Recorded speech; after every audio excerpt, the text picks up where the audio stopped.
সমাজ এখন ঘরে বসে সিরিয়াল দেখে, লুকিয়ে মাদক সেবন করে এবং ডিজিটালে পরিণত হয়। সংস্কৃতির চর্চা রাষ্ট্র যে চায় এমনও তো বলতে পারছি না।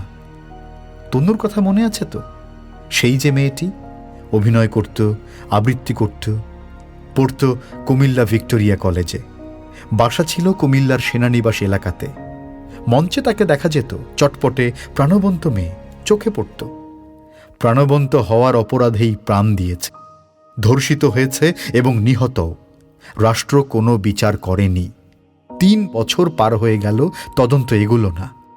1 কদম এগিয়েছে তো পিছিয়ে গেছে 2 কদম। তনুর অসহায় বাবা মা, তারা কার কাছেই বা বিচার চাইবেন এক আল্লাহ ছাড়া?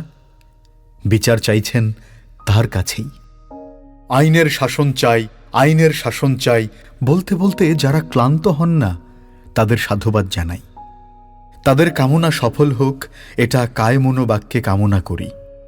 আইনের শাসন পাওয়া গেলে আমাদের সবারই লাভ, কিন্তু পাওয়া যাবে কি?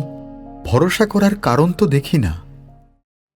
দেশ বিদেশের সাহিত্য বাংলা ভাষায় শুনবার জন্য ডাউনলোড করুন কাহিনী অডিও বুক অ্যাপ।